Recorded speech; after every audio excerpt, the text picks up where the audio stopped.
What's up, everybody? Hey, it's Powell. I am back here. Actually, I am back here at the self-storage unit that I'm checking out. And let me see, it's here during the day, so we've already scoped it out yesterday and everything, but I thought I'd give you guys a chance to look at it during the daytime. So here's down one of the aisles so you can see what it looks like during the day. If you caught my last Facebook Live, it was during at nighttime. So when we were here, you could only see only that light was the only one on. So they had another one. That one was actually off, but this one was on. And so it certainly looks a lot different during the daytime, right? So if I roll back here,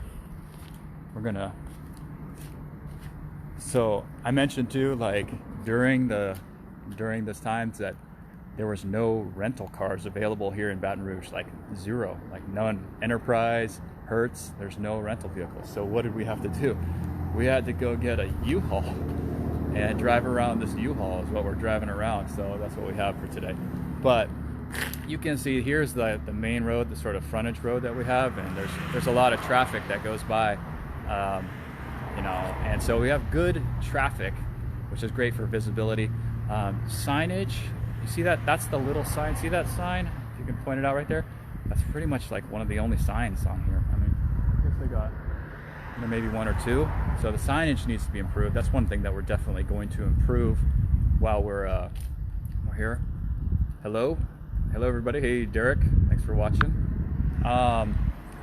So that's one of the things that we'll improve is that signage. We got to do something better about that. The gate is right there, so that's where you come in on the front end, right? We're going to do some adjustments there with the gate and the security access and everything. And certainly, like I mentioned, with the lights, that light not working. What's up, Chris Collins? What's going on, man? How you doing? You guys don't know Chris. That's the guy you got to get to know for sure. But let's see. Hey. And so, this is the facility itself. I'll, just kind of walk around. So there's a bunch of units. These are anything from 5x5s to 5x10, 10x10, 10x20. Here's again sort of the back edge of what it looks like and everything. What's up, James? What's up? Appreciate it, Chris. Thank you, man. So where's the bobas and tacos? Hey, there's a lot of, Louisiana Creole food and everything. That's pretty good. So I haven't had a chance to get any boba or anything like that or any tacos, but I have had, so last night I had spicy crawfish sushi roll, and I also had an alligator bites roll as well. So I ordered those two things because I was like, I've never seen those things on the menu. So, yeah, let's see. Hey, what's up, Hirsch? In terms of jacket season, no, it's warm here. It's actually warmer here than it was when I left LA. So it's that's why I'm trying to stay in the shade as well. But yeah, so just walking around the facility, giving you guys an example of what the facility is. Yeah, I know. I love the Creole food. It's great. So far, I've had gator bites twice. Yeah, I don't know what's going on over here, but somebody's moving in. Alligator is good. I've had alligator 3 times now, so 3 times in my life. I tell people the 3 times I've had alligator are it's a long time.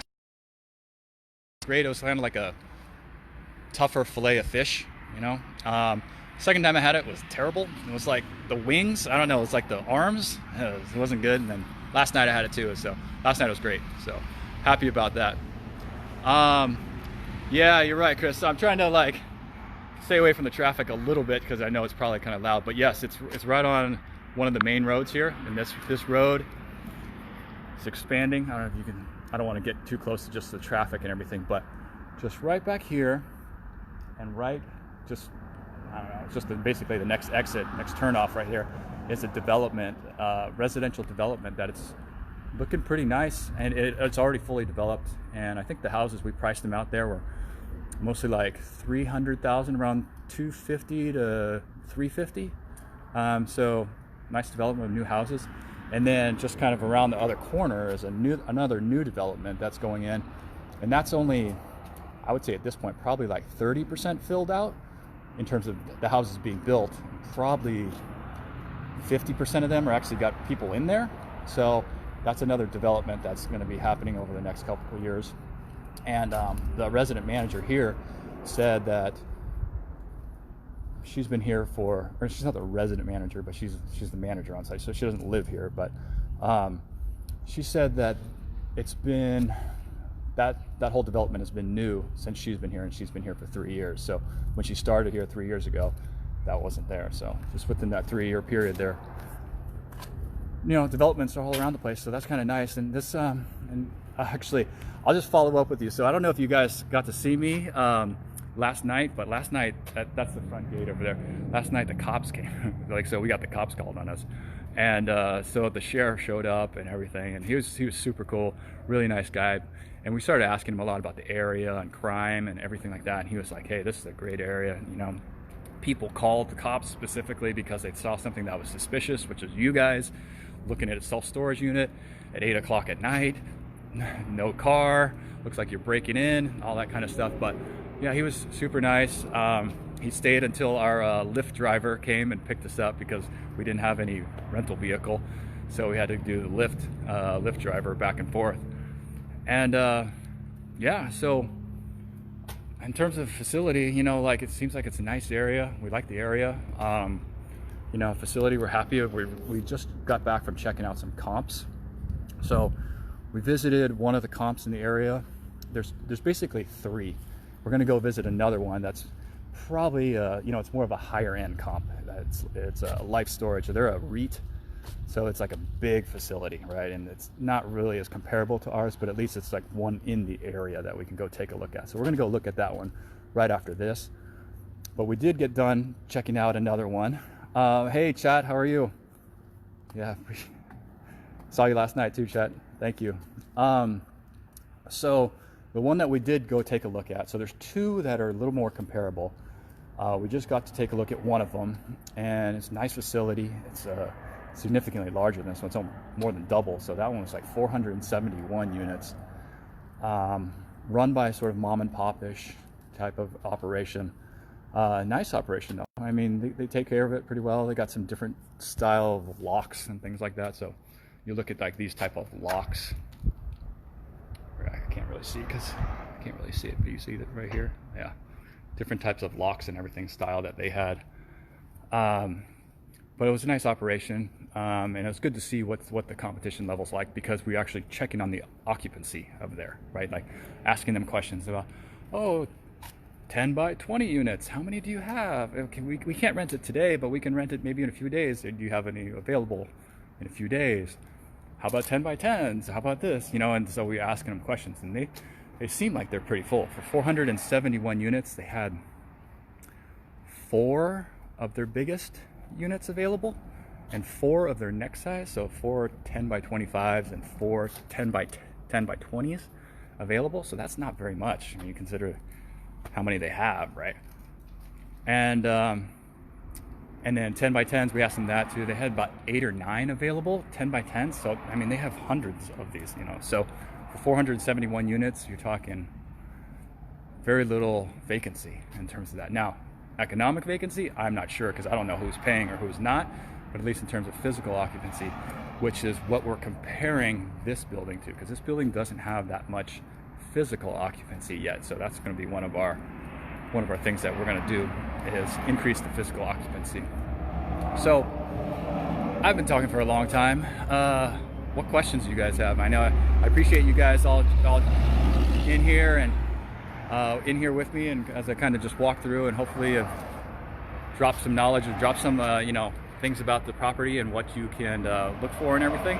But let me know for you guys who are here, if there's any questions that I can answer, not necessarily about this facility, because I've told people about this facility. I mean, I'm giving examples about the facility, but facility in terms of like investing, the ownership group's already full, so other people can't really invest in this deal. But if you have questions about self-storage in general, or about walking it, or about doing the due diligence, or about secret shopping, other competitors, give me some questions, you know. if it's maybe about how to pick this or how to find it, let me know if I can help you out with any questions. But yeah, I'm just kind of here walking some of the units. I probably could, let me see if I could, some of these units. I mean, I think most of you know what a basic storage unit looks like right on the inside, but if you ever do rent a storage unit, you do want to get these more secure locks. Can you see that lock? I can't really see you guys, but this type of lock right here, circle lock, it's a lot more secure. It's harder to cut, so it's generally a lot more secure than, say, this type of lock. Okay, it's easier to cut and everything. So just in terms of that. But what else? I'm gonna jump off here if there's no more questions or anything, but anything else that I can answer for you guys. But hopefully this helps. Hopefully this kind of walk through and just kind of keep you guys along for the journey and everything. But if you got any questions, feel free to let me know. Otherwise, we're probably gonna head to our life storage competitor and see what we can do. Ryan, appreciate the question here. You got some questions here. One thing I did want to show you guys, and maybe I'll see if I can show you guys this, but see, like, this is some of the improvements that we're going to try to make. I mean, it's a bollard, so it does what it's supposed to do, but it just doesn't look that good right now. It's like an old, rusted, and paint jobs need to be, you know, we're going to go and clean that up and make it look aesthetically nice. So Brian, you asked what's the expense ratio on these types of deals. So when you're looking at multifamily, generally if you're using sort of a rule of thumb, multifamily is generally about 50% expense ratio. For self-storage, it's more like 40%. Okay, so you're looking at like 40% expenses, 60% is really your NOI, okay, your net operating income. So on these type of deals, and mostly self-storage, just as a rule of thumb, it's a lower cost of expenses, lower cost to run the property, because I mean, one of the major expenses in residential is that when somebody leaves, what do you got to do? You got to go fix up the unit, you got to replace the carpet, you got to repaint, you got to clean it. You know, all of that costs a couple $100 at least, right? So you got to do all that kind of stuff, fix any appliances and all that stuff. You know, it might cost you $1,000 or something to, you know, just to turn a unit. But in terms of these things, right, what does it cost? It costs somebody to come here. You got to pay somebody to come here, open the door, sweep it out, shut the door,